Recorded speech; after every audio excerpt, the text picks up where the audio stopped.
Hi, I'm Danger Dan Jers, the host and GM of the D&D Real Play podcast, D&D Dark.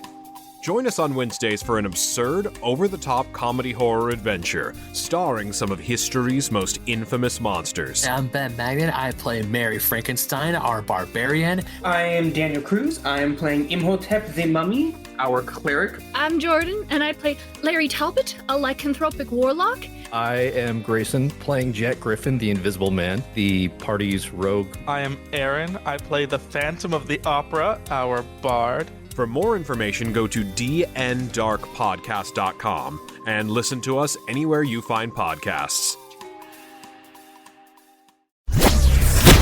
Listen up, nerds. We're doing pen and paper stuff. The Paladins of Podcast are back. And rolling the dice on new content, upgrades to nothing, and a few missing pages from the rule books. Introducing Joshua Johnson, the man behind... Wait, where did those notes go?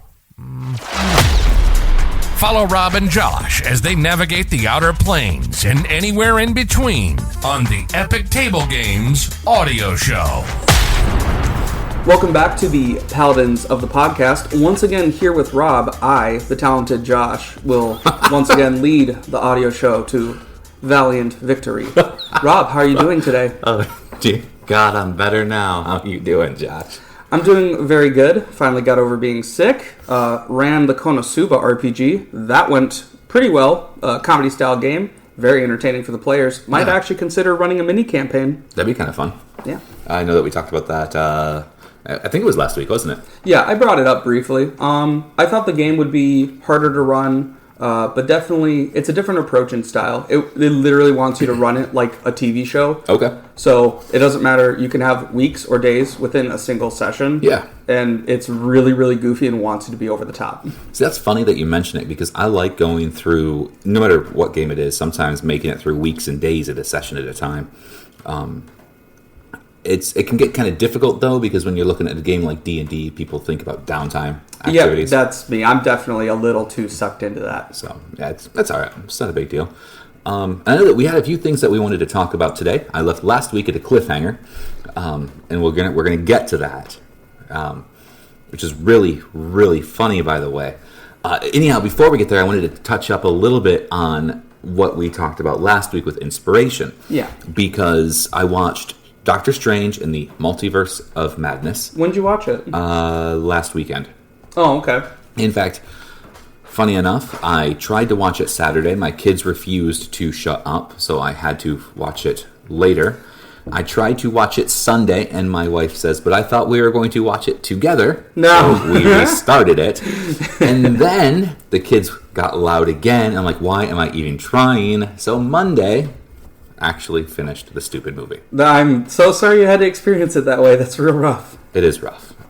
But anyhow, we talked about inspiration. Yeah. And it's funny because there's a scene in Doctor Strange in the Multiverse of Madness where it features a desolate mountain and some form of fortified structure, essentially. Okay. And I don't remember if it's mentioned in the trailer or not, so I don't want to give too much away here. But if you're speaking about what I think you are, you do see it for a brief moment in the trailer, so I don't think you're necessarily spoiling anything. All right. Does it? I don't remember if it shows the characters who are there. You see the scenery, and you see from the back the characters that are there. To be honest, I don't really think you can spoil trailer stuff because Marvel has actually edited their trailers many times in the last 4 years to hide stuff. Okay, so the Scarlet Witch and Wong are here at this facility structure, and she states that it's not more of like a prison or a location that they thought it was used for, but it's a throne room. And I thought, you know what, visually describing this would be fantastic, because you look at a desolate mountaintop and there is a throne room at the top of the peak surrounded by the clouds of the altitude. The columns and pillars are destroyed, crumbled on the ground. Dust covers everything. In the middle of the room, a large table cracked full of runes. And it's a visually striking scene that you can break down into a fantastic descriptor. Yeah, I totally agree with that. Along with that, to further enhance the scene, which I do very clearly actually know what you're referring to, I would definitely add other sensory enhancers, either other descriptors. I would say from the way the scene projects, it's actually a little hard to tell sometimes what feeling they're going for, but as a DM, you can absolutely go wild. Try adding smell into a scenery description. You will get your players into it. Yeah, I've done that where usually demons smell of fire or brimstone. They smell of ash. That's really popular. Sulfur. Things where you kind of think about... I think scent is really good. You're right. Because when you mention things like the smell of honeysuckle drifting through the woods, you know it's generally a pleasant springtime smell. I also like using sound because it's most people, you're walking through a forest and you notice you hear none of the typical woodland creatures, sounds, or insects. They're like, why is it so quiet? Yeah. So I think it's actually a little bit of a double-edged sword, though. Because while they don't think about these things typically, if you call certain things out, now they're on alert to them. Yes, you are correct. So it is a balancing act here. But I like it. And it just got me thinking because as we thought about and talked about that inspiration, I'm like, man, one of my biggest cues is generally not just story elements, but visual elements as well, things that I can describe visually. And truthfully, when you're describing something visually with only words, you can really be describing absolutely anything. Yeah, it's kind of hard for me to do those descriptors. I can't remember what they're called right now, but basically that passage of text that is like, oh, this is like what you're experiencing, whatever that is. I kind of struggle with that, so I have a couple ways to overcome it myself. I have a printer with color. I will actually print out a piece of scenery and attach it to my DM screen in front of them. So it's like, now they think they're in a different scene. It's kind of my way of compensating for it. Oh, that's fine. It works. I've done very similar things. I mean, I think at some point every dungeon master will actually say something along the lines of, well, here's the bestiary, and you're fighting something that looks like, resembles like, or is this. At some point, we all kind of it gives them the reference. You're reminding me of every time I approach a game tired and don't think about it. You attack with your sword, you swing and you hit. That's when I'm tired. That's fine. I think that also laments another thing is that something we should consider talking about either this episode or in another future episode is play styles. Ooh, yes. That would be a wonderful topic. But we should. What do you think about it right now? So if we want to dive into this right now. So I love the idea of in-depth play styles, like players who don't break character are always fun. I like people who are super descriptive, but I don't find it necessary. Oh, you're talking about like the high-level immersion, like role play combo. Sometimes. Yeah, I think you have to like be in very specific situations, but when you have a table that are all on the same page, those games are like 8, 9, 10 very consistently. Yeah. Like, for an example, when you have a table of 6 or 7, that's really hard to get that many players at once, and then they all need time and stuff. It's really hard to dedicate to, but you've said that in the past you run a play-by-post. Mm-hmm. Those, very consistently, you'll get a lot of players who will immerse and lean into it, because that is the perfect amount of time. It is. Yeah. And I have noticed that when Epic Table did their play-by-post system, a lot of players would be really in-depth and hardcore into it. Some of them were like, I don't know how to write. I can't write very well. So they would get very basic, I roll to attack, or I jump, I hit, etc. But at the table, they'd be all in. Yeah.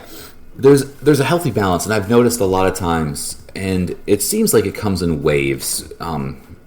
Newer DMs, experienced DMs, all these groups that I'm a part of, comes in waves. They talk about, I overpowered my party, and then all of a sudden it's like, how do I manage to do this? Like, balance monster encounters. And then we come back to a wave of, how do I get my players to engage more? And then we come back into something else. And it just cycles through.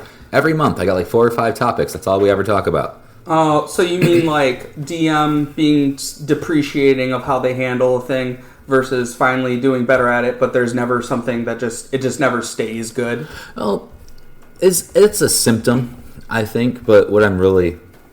I guess my mind is focused. My words are not as focused as I am, and I hate to do that. I hate to sound so tired too. I don't think I'm getting sick. It's just I feel like I got something caught in my throat. So I'm sorry if my volume levels are weird.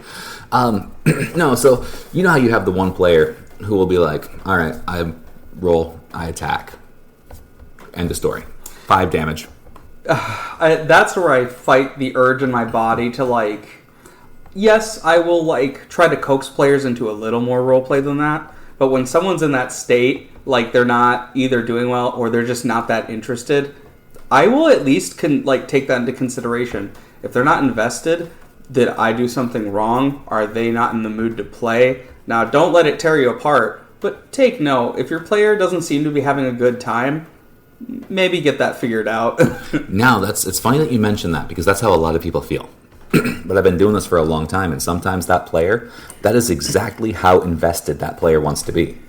Yeah, you're true. You're very right about that. They're having a good time doing what they do. Like I had a player once who would come to game, fall asleep, which sucked, but whatever. And he would only wake up on his turn in combat, and he would usually wreck shit, and he'd be back asleep again. He actually could very likely have ADHD. I have that. I find that when I get even slightly bored, my brain's like, okay, time to shut off. I will actually have to stand up for a bit, get my blood flowing again, and then I'm good.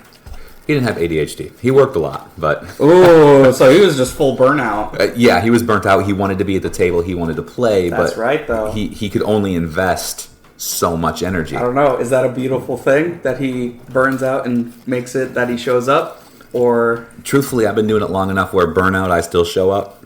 I don't sleep, though. But well, we're DMs, so for us, that's inevitable. Right. But I'll talk about this player for a minute because he was great. I remember one game he was playing I think this was 3-5. He was playing a sorcerer or a hexblade, and his character was the same level we all were, but he was built efficiently enough and optimized enough where his damage output per round was enough to justify him only being needed for a round or 2. So literally, when he woke up, it was, I'm going to save your asses and cash out. I can't even, I haven't dealt with that, so I don't even know how to, perceive that, because that just seems jarring, but, I mean, if it works, it works. It's not something you have to get upset with, so right. Good advice for DMs. Whether your players invest, or awake or asleep, or late, or whatever, you have a little trust and faith. Yeah, it's. I think it's absolutely fair to be like, "Hey, you okay? Is everything all right?" Yeah. But if they're like, "Yeah, I'm good," and then they're probably invested as much as they want to be. Yeah. From a lot of newer DM standpoints, they want the characters who are like, "I pull my great axe from my belt and I charge into battle with it over my head, roaring the furiosity of whatever god I'm deciding to worship today as I jump into the air and swing down with all the might possible." That's fun. I understand that people want to see that. You're embarrassing all the theater kids right now. Stop it. I was a theater kid. But you look at that and you epically describe it and you roll your die and you miss or you do minimum damage. Awkward. Awkward, yeah. So most of the time I'm like, I'll just run up and swing it. I'm just going to charge it with my sword. Screw it. I rolled a hit. Yeah. I don't even say that anymore. If I'm a player, I'm like, 13 hit the AC. Yeah, I'm like, I do this much damage. Yeah, just to bring up a negative example that was very clear to me early, but I was literally new to DMing, so I didn't know how to handle it. Player was playing a rogue. I believe they were playing the assassin archetype, which is in 5e is focused on that first hit in combat. It's like an auto crit. But more importantly, I didn't understand how to put more flourish in the game and stuff. So basically for them, it was they take their turn, they roll to attack, and that's it. Mm-hmm. In reality, rogues are actually one of the more engaging character classes because they gain bonus action stuff a lot faster than the other classes. Mm-hmm. So you're mixing it up a whole lot. And because I wasn't familiar with that aspect of the game, they just got bored all the time and they just weren't having a great time, and I didn't know what to do about it. And see, that's another caveat. That's where you got to learn more about the game. Yeah. You have to be able to manage it. And there's a lot for the DMs to really learn. And there's a lot for the players to learn. It's funny because I will tell you, for as long as I have played Pathfinder or 3.5 or any of the other games, there are still things that I not only have to continuously look up, whether they're constantly used, or things that just come up in a way that I haven't seen for a while or don't know about. I mean, these are rule books, and we're looking at 400 plus pages a lot of times of rules that you have to memorize or know. Some people can do it. I've got a friend who actually has every player's handbook that he needs memorized as a player and a DM. Well, that must be super fucky for him in the head. He can compartmentalize well enough where it's not too jarring. It's easier when games are really separated. Okay. But like, for example, Pathfinder was essentially D&D 3.75. And that's what the community base really looks at it as.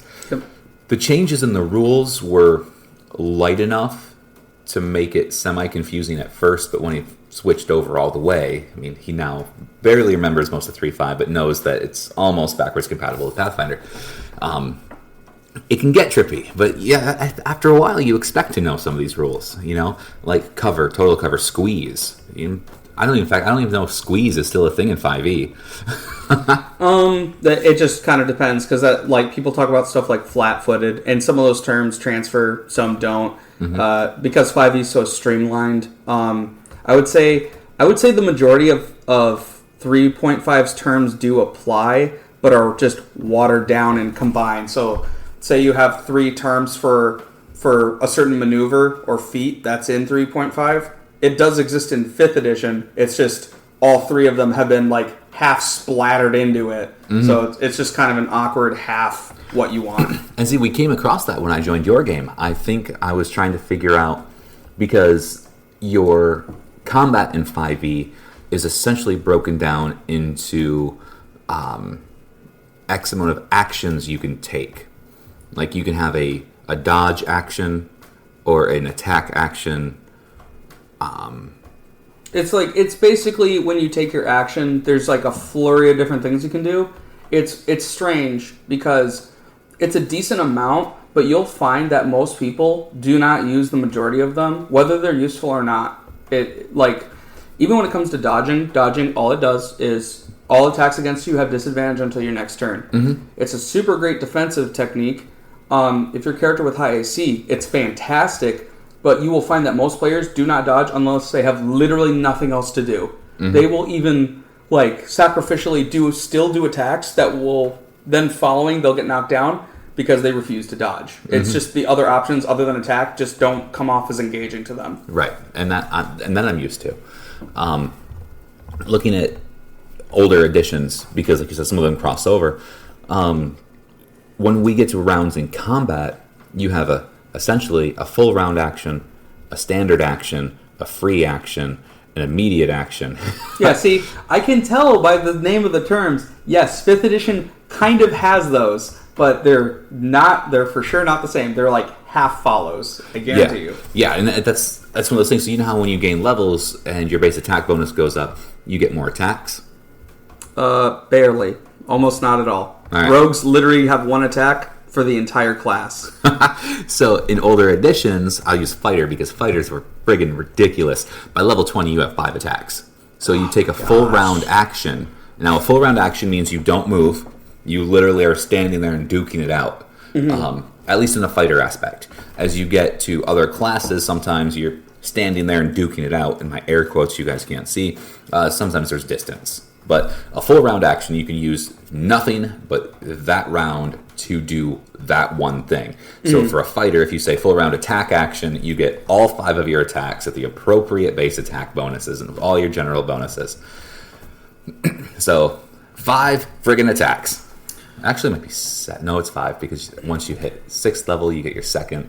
Yeah, 5. By 20, you're 5 attacks in. As an interesting point to that, now, if I'm wrong about this, it's okay to murder me, but assuming I'm not wrong about this, I believe in 2nd edition of Pathfinder, if you continuously do attacks like that, I believe you receive debuffs.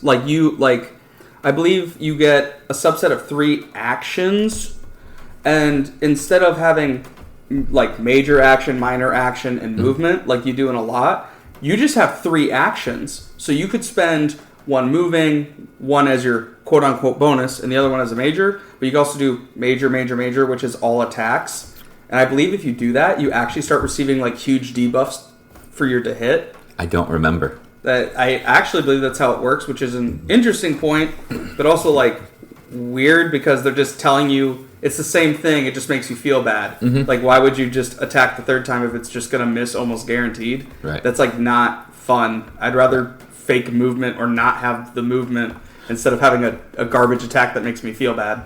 I would rather have the chance to hit. Even if it means I've got a greater chance of missing. It's because you're an animal, Rob. And you like missing. You actually prefer that. Just say it. I do not. I hate missing, but I like saving the day. I like getting the last hit. That's like the important one. Kept missing that chimera? Yeah. That's what we're going to... Yep. Okay. Bring that up. That's a sore spot. It was a sore spot until you randomly killed it at the end. Yeah. You missed it like 4 or 5 times. And then Every time. And then everyone else is wailing on it. It's going great, except you're awkward missing it, and then just you get the killing blow, and everyone just is like, "Fuck you, Rob." Yeah, that's how it generally goes, though. So, yeah, I like the idea of players who want to be balls deep into describing everything. It takes a lot of time. For a DM's aspect, we all think, "Hey, that'd be really cool," but I'd say, as a point of advice, don't fret. Most players are as invested as they want to be. Yeah. Also, like in almost the same words, like don't fetishize it. Don't fetishize like weird deep immersion that most players don't honestly want to engage at that level. It's just it's like a flavor of drink. Once in a while, the drink is strange, but it kind of tastes good. But for a lot of people, it's only good once in a while, not all the time. You're talking about Tang. And to continue on, I don't want to beat a dead horse here, but I just realized too that we've mentioned I mentioned the combat aspect. Like, people want to describe what they do in combat, and I look at my role playing style as combat light and situationally role play heavy. And I say that because I will shorten combat down to I roll to attack. I do this much damage for ease. It keeps rounds moving quick. But in social combats and situations, sometimes I'm in character, and sometimes I'm in character as third person. I did notice that as an interesting point. When you run the game, is that the way that you prefer? Like, is that the way you would like to play if you were the one in that game? Like, do you run the game in such a way that that's the way you like it? I feel like I should understand your question a little better. Okay. Let me define it better. Let's say we are early on in a campaign. The players are interested in the survival aspect. They want every single overnight to be tracked. They want there to be a chance of encounters every night. But you, as the DM, even with an agreement that like that stuff can happen, you more fast forward because you feel like that's not worth its time. Or at least not to the degree that they may want it.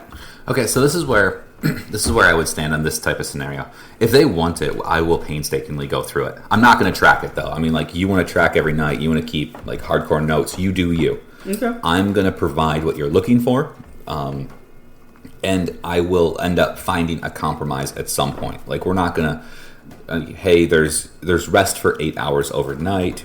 That means there's 8 chances for encounter. No, I generally break it up into 3 chances per encounter. People like to do 3 watches at night, early, mid, late watch. Okay, not a big deal. Each one of you has a chance for an encounter. That's generally how I roll, and when I roll that, I'm like, you know what, we're gonna throw down percentiles, and everybody has a 50% chance. It's a yes or no at this point. Okay. Do I have players that like a lot of combat? Yes. And I still make them sit through a lot of no combat. And I do that literally to wear them out sometimes. Okay.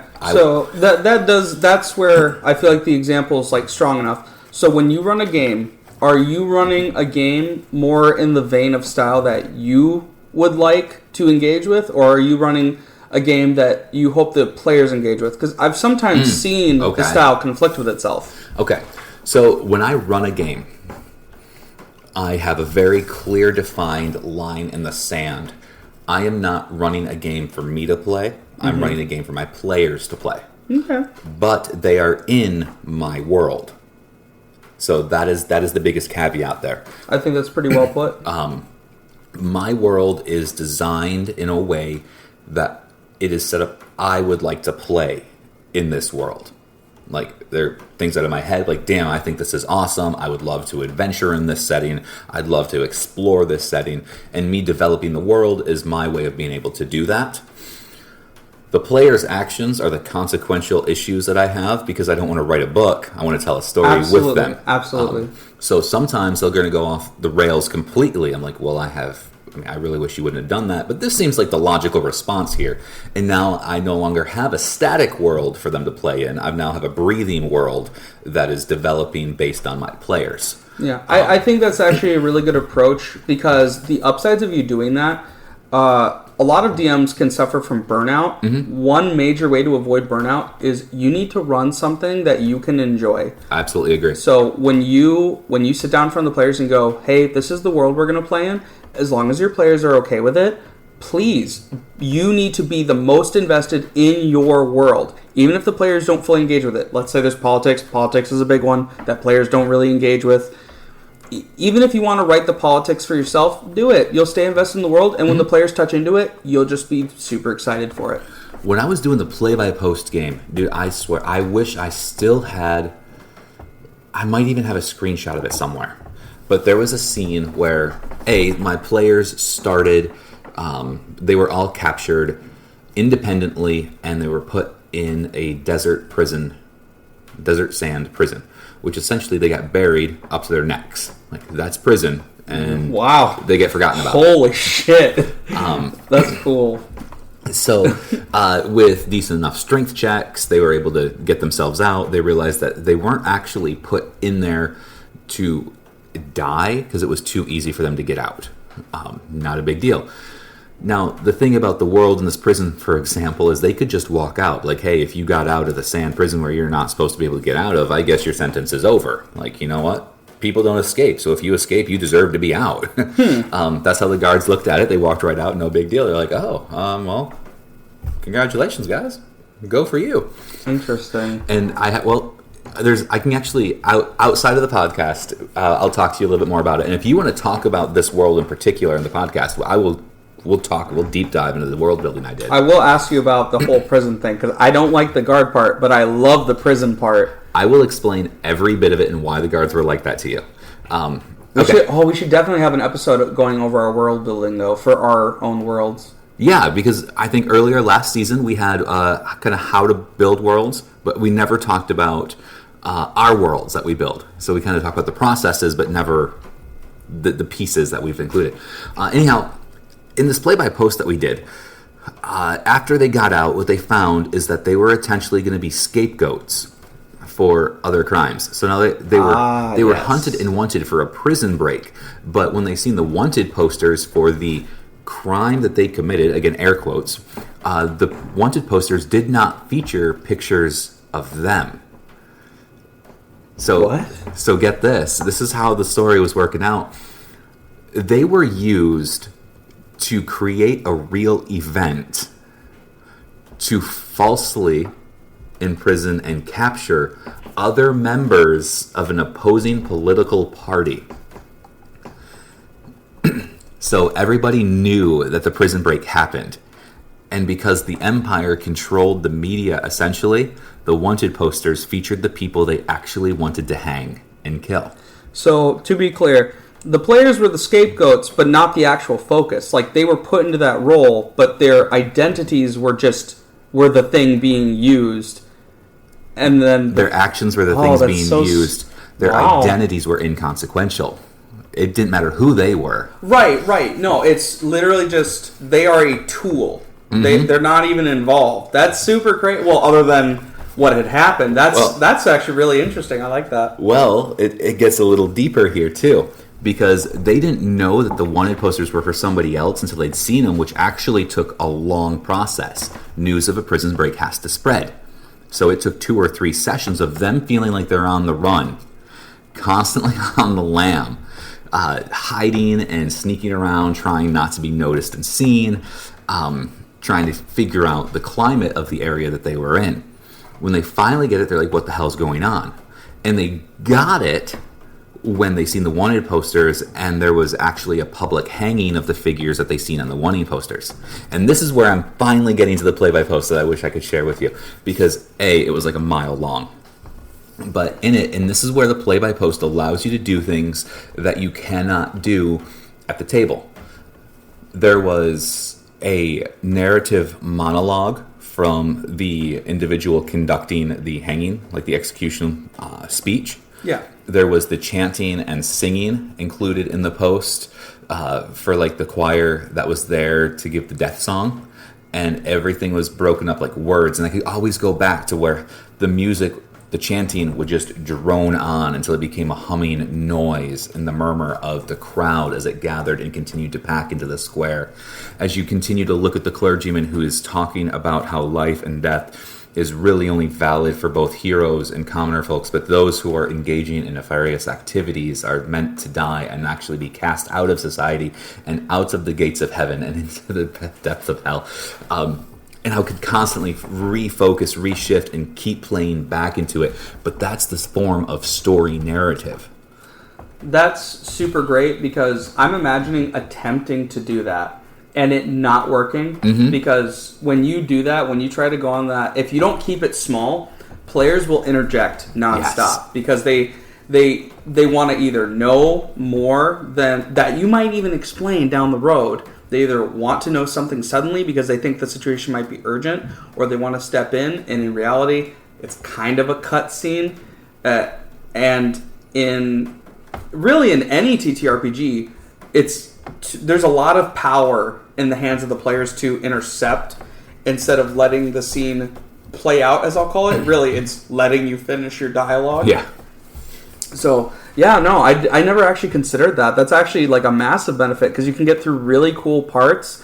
The players can fully take in the situation and then address it, which that's way better than trying to do that at the table with a bunch of people. Right, and if you do it at the table, you do have to set that precedent. You have to let them know kind of what's going on first. I think one of the coolest things about it is the fact that dialogue, like if you overhear dialogue as a player, at the table, you get the general idea of what the dialogue is about. You get to hear, well, the king and his guard are having a private conversation about how there's something going on in the east end of the village. And you're like, oh, well, we'll go check out the east end of the village. Okay. But in this play-by-post format, you could actually write out the conversation that they're having. And I like that, because you can't always, I mean, how do you have a conversation between two NPCs that your players are overhearing? Terrible. It's just terrible when you try to, like, I can't even do it at the table. Like, I will give maybe a one phrase sentence between them, if I even do it at all. It's because it's awkward, it's jarring. Players can even get confused. I just don't do it. Right. I've tried things like recording a conversation. I've imagined that one before. With multiple voices. Like, you guys are at this point. Boop. Hit play. And that sucks. Oh, God, we got to listen to this shit. Well, it's also like, that's more pre-preparing. That's also more you trying not to screw up. You have to have that technology with you. Even if you do, even if everything works out, think about it as a player aspect. You're like, oh, man, he's busting out the audio recorder. And you're just sitting there. Listening. See the player, kind of the theater kid sitting there, his fake toy sword on his shoulder. Right. I could make the scene so cool if I was able to fucking leap into action. God, yes. But yeah, so there's that. It's a balancing act. There is so much that provides for the play-by-post system. But remember, the play-by-post system died out because it's technically 24/7. You constantly have to be checking it. You have to be invested in it in a way that is more than just at the table. And then on top of that, in the play-by-post system, you also have to really look at it and say, I want to take the time to think, articulate, and write this out. Commenting on the popularity of play-by-post, I'm actually not sure if it's died out. I can't quite tell because... What? Not play-by-post in general. Epic Tables play-by-post. Oh, yes. So, I mean, there's still a place for it. In fact, mythweavers.com, based in Kalamazoo, Michigan. All play-by-post systems. Oh, okay. Actually have which I want to check out. They have a convention coming up this year. I want to go to. For the love of God. Speaking of conventions, oh shit. Oh, right. I cannot believe that we are so far into this episode, so far into season 2 on top of it, and still haven't mentioned this. Yeah, so Gen Con is coming. Yes, it is. So that'll be August 5th through 7th. That's when we're gonna be there. By we're, not me, sadly. Oh, dude, I know it sucks. So I checked my schedule. My capitalist workplace decided to be a piece of shit, not let me have it off. It is what it is. But I'll be there, and I'm gonna be there with our special content creator, Mike Reynolds, who we call Machio. Funny story. I don't want to put on the podcast. It's a funny story that you're betraying me for Mike. I'm not betraying you. It's betrayal. You just said you were unavailable. I mean, you're betraying us by not calling I could be off available emotionally, just not physically. But so Epic Table Games is going to go to Gen Con, and we're not going to go as a vendor, but go as news source. Yes. So we're actually this is really important. We're going to go as news source to report on a lot of the cool things that we see, find. We're going to talk to as many people as we can.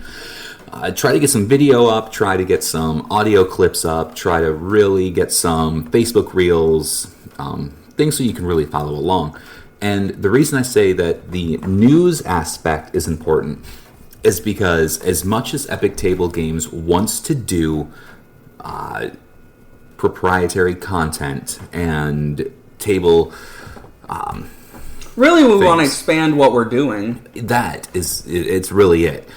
In the biggest nutshell, because I want to remain. I want to say non-denominational, but that's not really. I want to be game system independent. No. I like the other one. Non-denominational. Non-denominational TTRPG commentator. Yeah. So eventually, we're going to have our own published content. And I want content that is available to blend into any system, or proprietary content that runs off its own system, but I never want to stop supporting multiple different game developers, game systems, and rule sets. Yeah, I think we definitely need to keep that kind of content flowing. Right now, we're kind of drowning in 5th edition, and if you don't realize that, eventually it'll come back to bite you when you realize that Wizards isn't really putting their best foot forward when it comes to their content. But, please go explore. Go explore other systems. Don't be afraid to try new things. Absolutely. Speaking about that, this is crazy. Okay, earlier we talked a little bit about Wizards and Hasbro and their corporate culture relationship. I just read that Wizards of the Coast produces 72% of all of Hasbro's revenue. What? Wizards of the Coast produces 72% of all of Hasbro's revenue. You're making me sweat because that sounds so insanely absurd. But I'm trying to put it together in my head because dramatically how much $1.2 billion. Oh my gosh.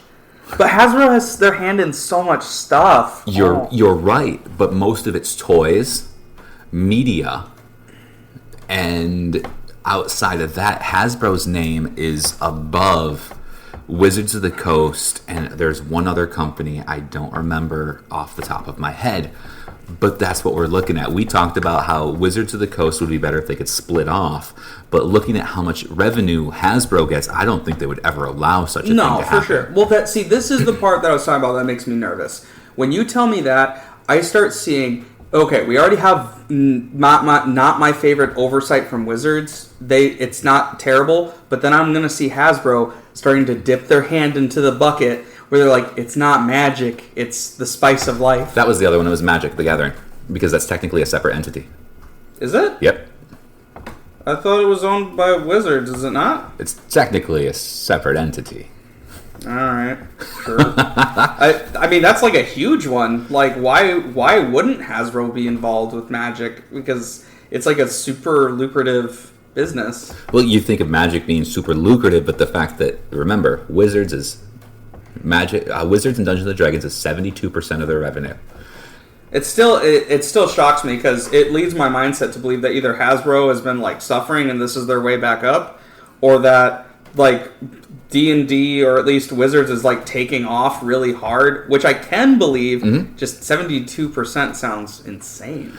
Honestly, I think we look at the idea of the Wizards of the Coast revenue as they probably have plenty of autonomy, so they can do things as they want to do, which shows that what they are doing based on experienced fan bases' complaints are really off base, or Hasbro is asking them or having them do certain things in order to continue to try to churn out revenue in a certain way. That is what makes me nervous. Because that's literally what I was just talking about. Like, my concern is that Hasbro's like, oh, okay, we're kind of worldwide, so we don't want to hurt a certain subsect of people, so we don't call it magic anymore. We call it the spice of life. Like, I don't think it's going to go that route. But right, I know what you're saying. It's that idea.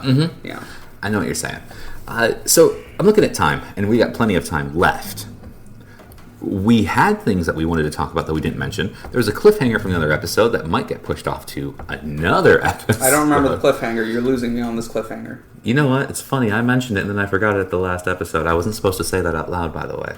But we got notes in there somewhere. It'll hit me again. It'll be like a kick to the teeth, and I'll remember. But you know what you could do to get back to that cliffhanger? Listen to the previous episode of the audio show. Oh, funny story on this, bro.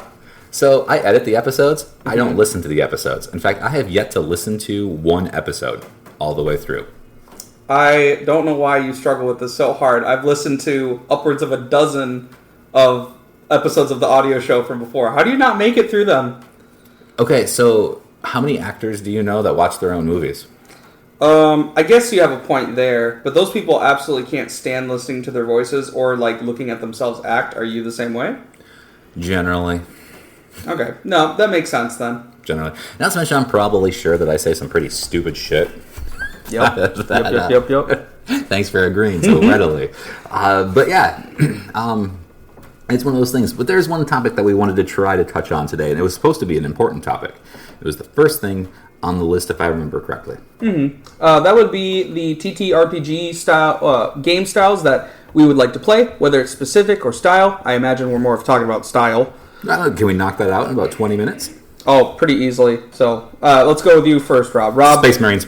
Okay, so we're going to have to define that because the people who play Warhammer just went, yes! Rob, what do you mean Space Marines? What are you referring to? Kick the door in and blow shit up. Okay, so...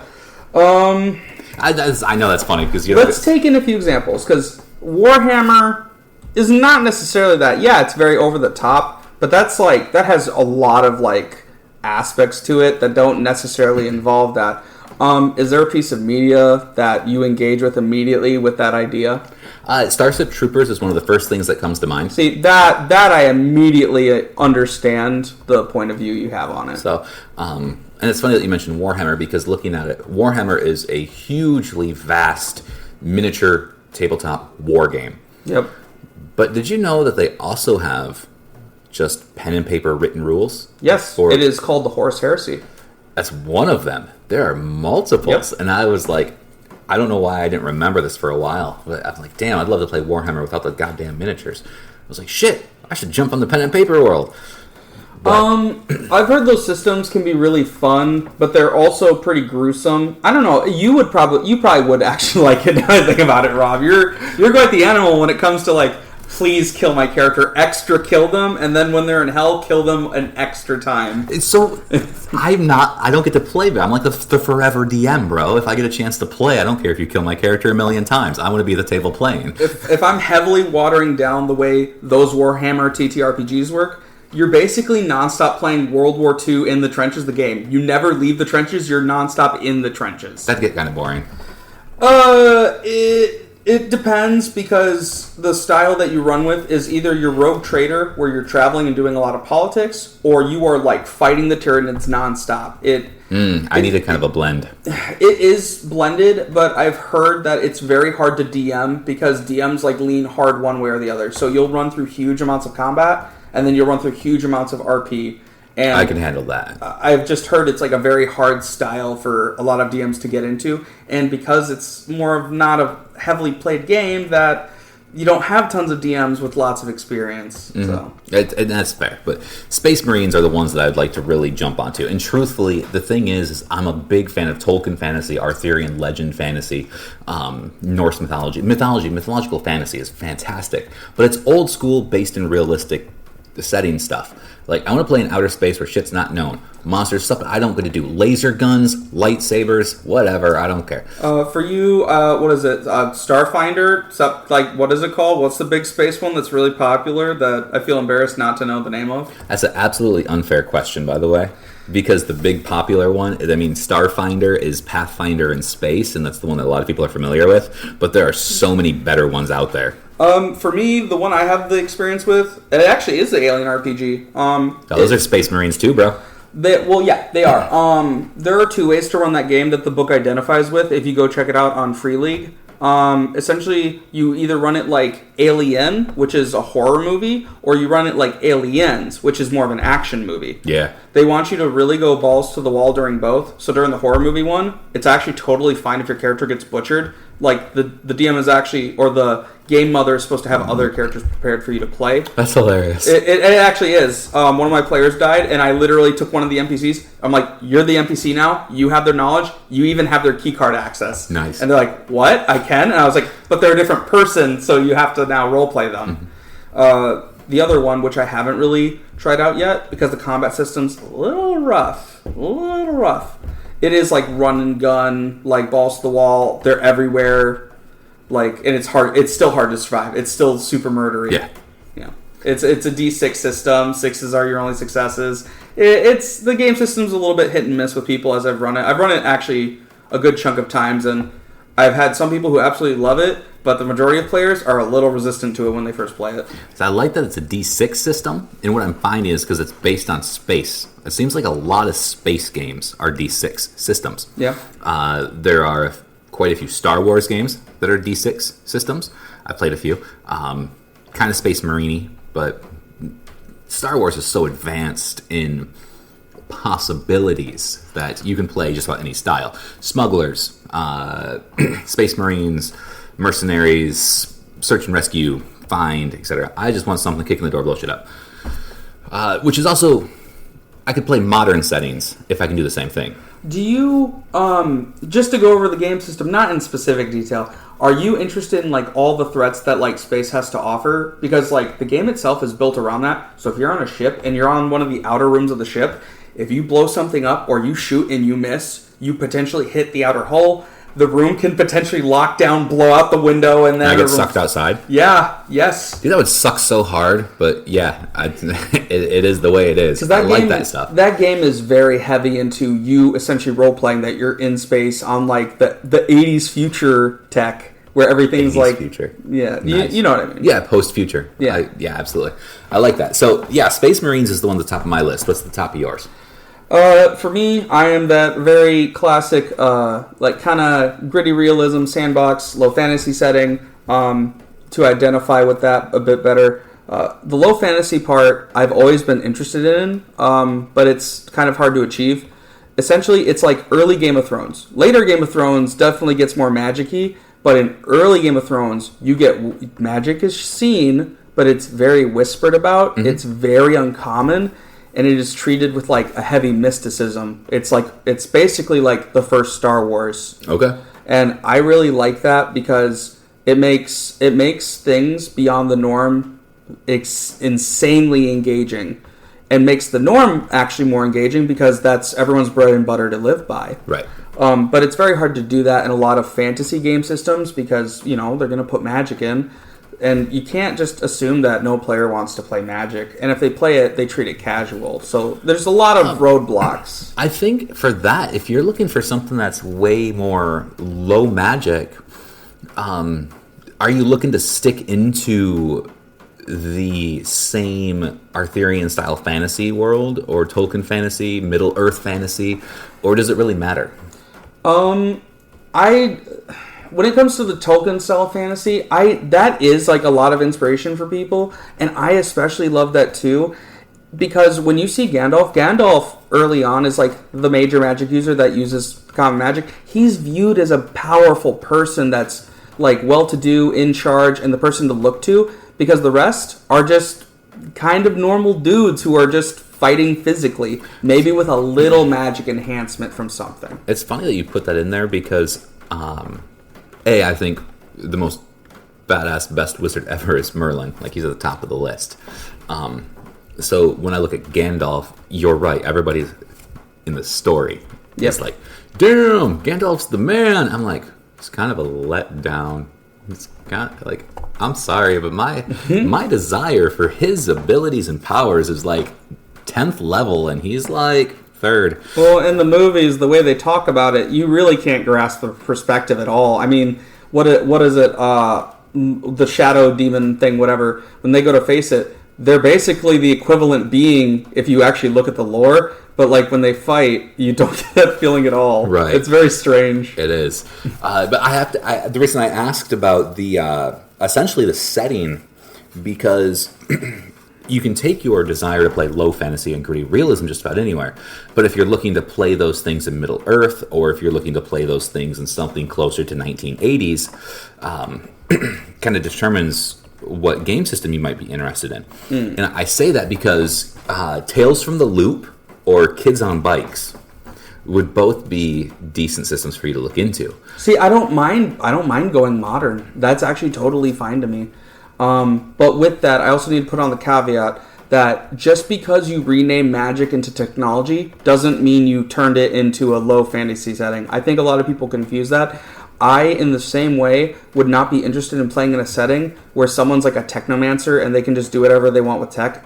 You're just accomplishing the same feat, you just renamed it. Mm-hmm. So I need settings where like there's limitation that I can be creative in. Versus magic, where it's more of like it's approached where you just have every tool on your belt and you go, okay, I picked that tool and I succeed. Right, and that's something we get. Like everybody gets tired of. Well, they're just going to wave their hand at this anyway. So why am I going to even include some of this stuff? It's frustrating.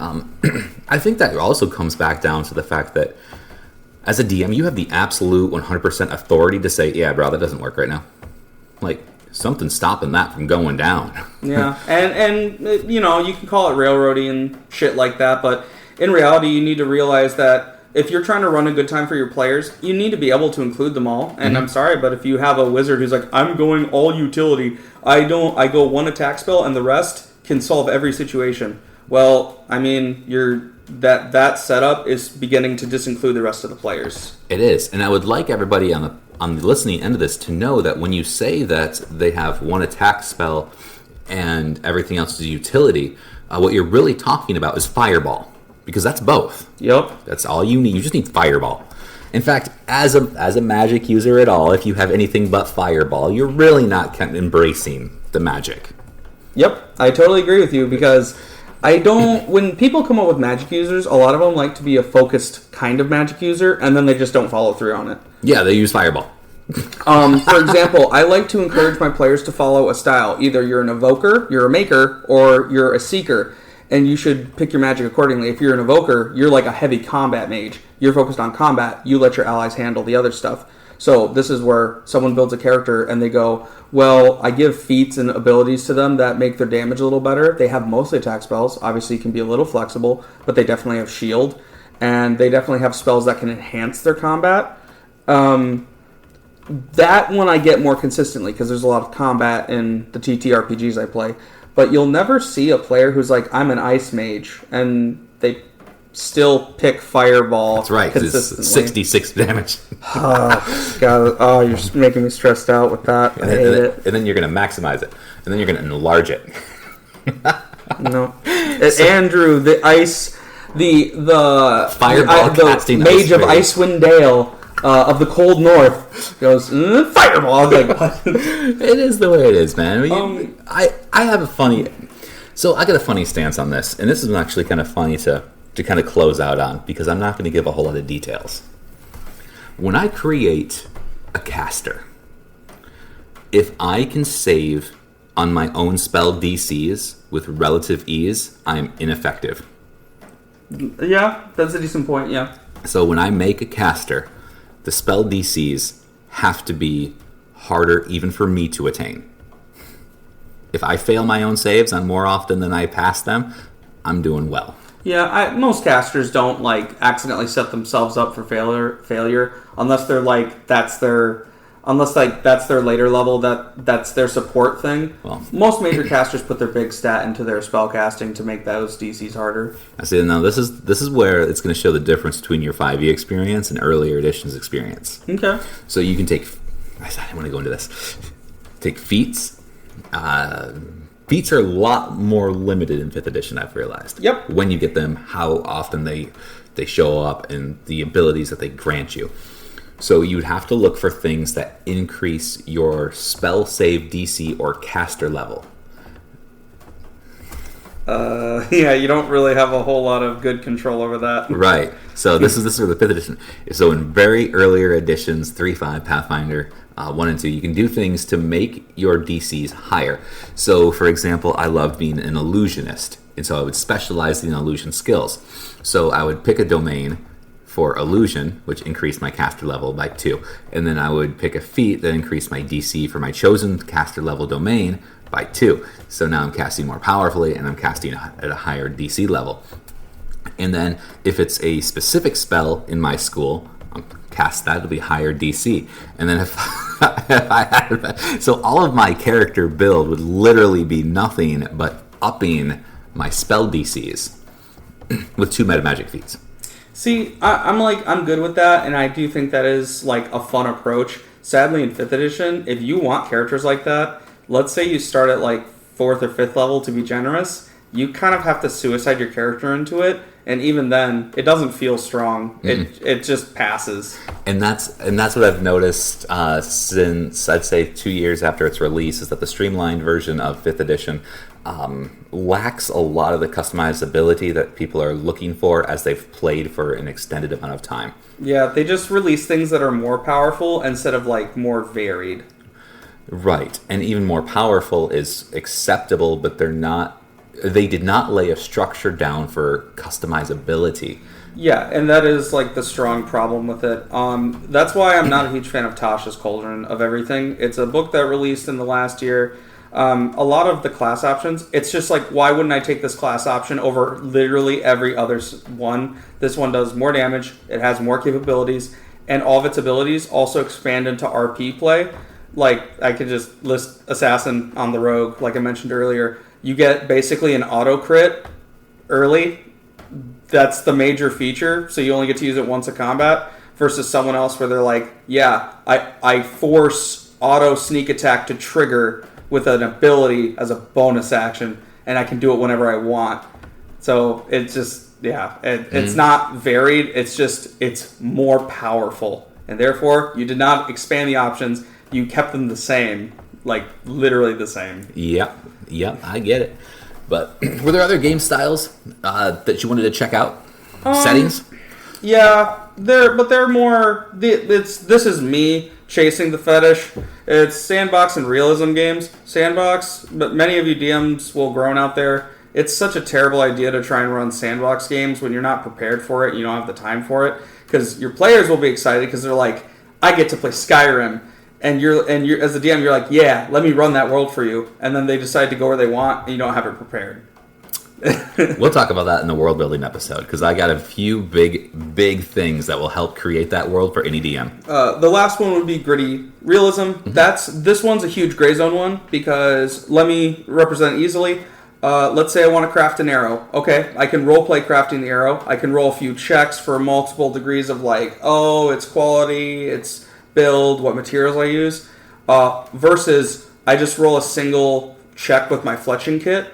So gritty realism would dictate that my RP one would be better. In reality, I technically wasted more time. It's a huge gray zone to declare what you like as gritty realism. Yeah, when I consider gritty realism, I'm going to give an example of gritty realism that I did not like, and I'll try to give you a gritty example that I did like. So I was playing Mutants and Masterminds, which is a comic book superhero style game. That's the Year Zero system, right? Something like that? I don't remember. I actually do think that's what it's called. I do know that it's by Green Ronin Publishing, and most of their system is pretty similar across all their games. Alien RPG uses that. Anyhow, the DM wanted to play something more realistic, which is fine. But we're playing in a comic book superhero style world. All right? So literally, bad guys do not die. Like, in the rules, bad guys do not die. Oh, okay. We're heroes. Even at 0 hit points, they do not die. Like, you can't kill them, or the DM's supposed to run to not kill them? No. When they drop to 0, they are unconscious. There is no push to death. So can you go up and, like, execute them? Can you finish them off? DM's discretion, but not by rules. It's like the A-team. Okay. It's like the A-team, bro.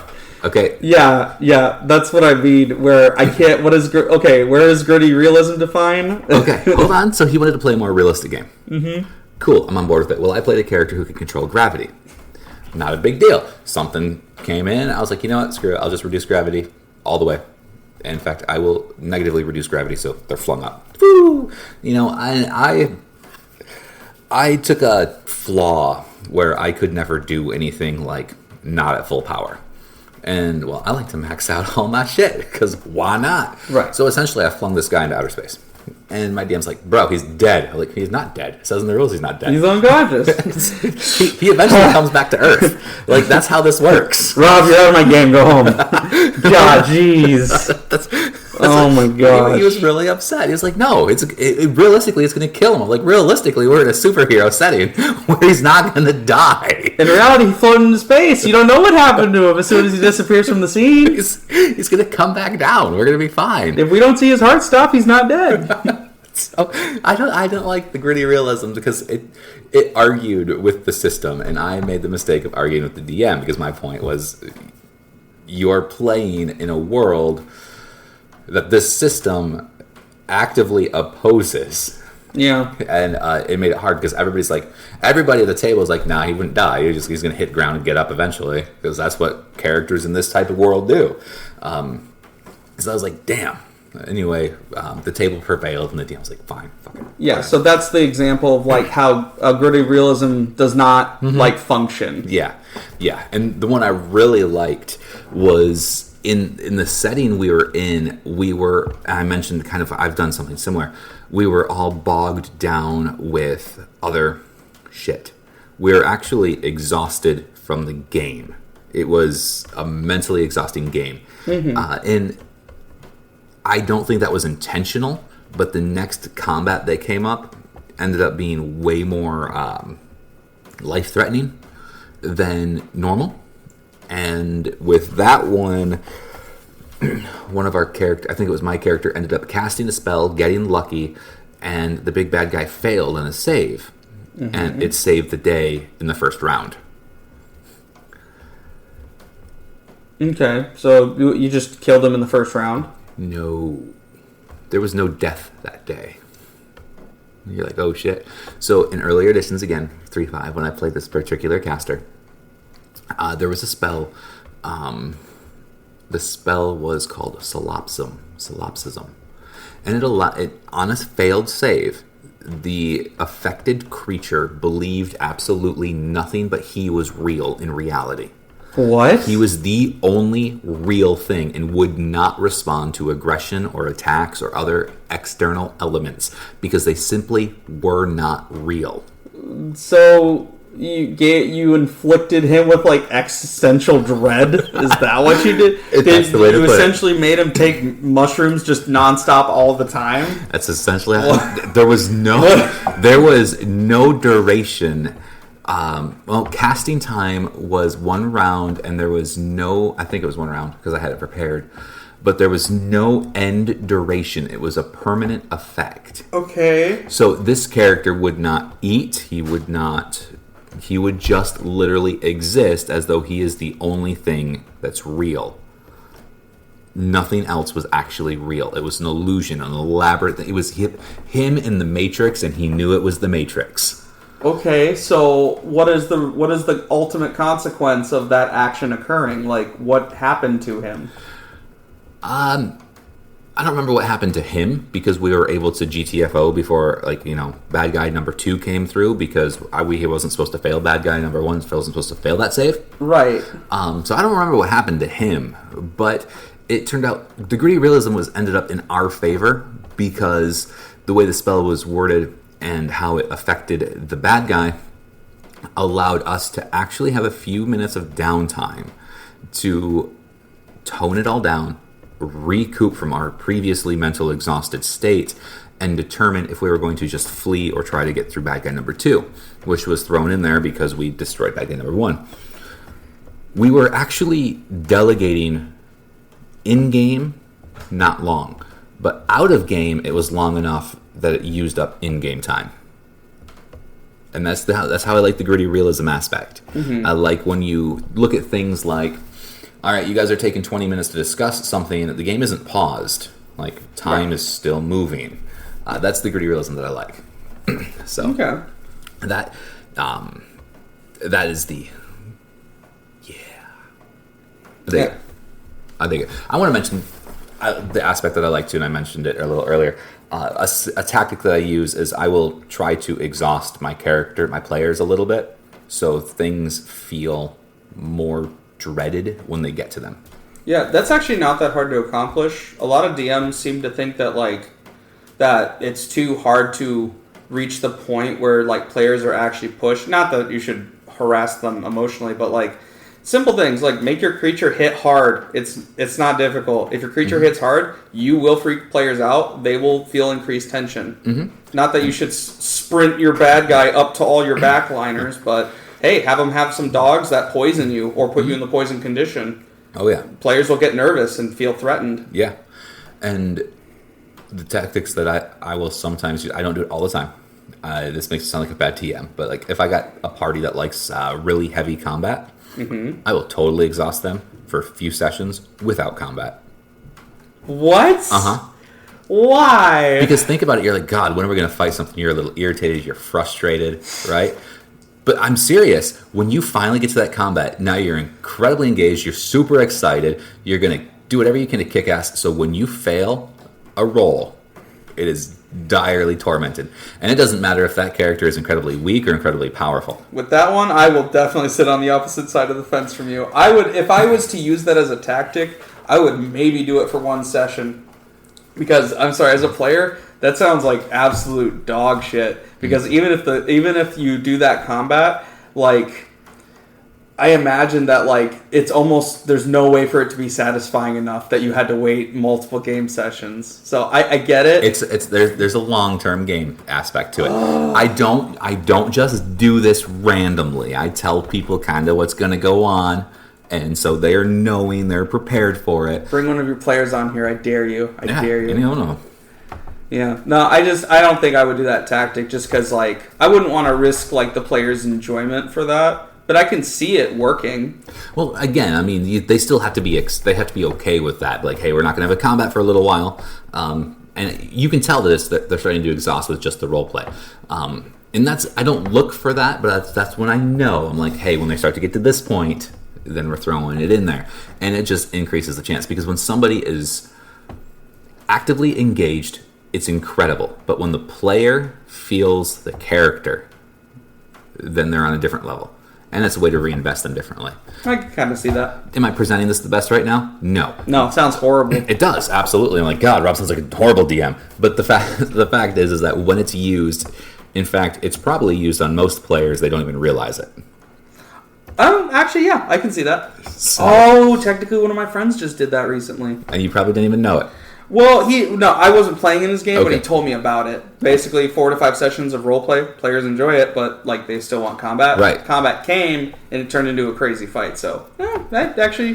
Right. The game still has to be fun. And the way I present it makes it sound like the game's not fun up until fighting. But the game is still enjoyable. Rob's backup goal is always to harm the players as often as possible emotionally. So that way that victory just tastes so sweet.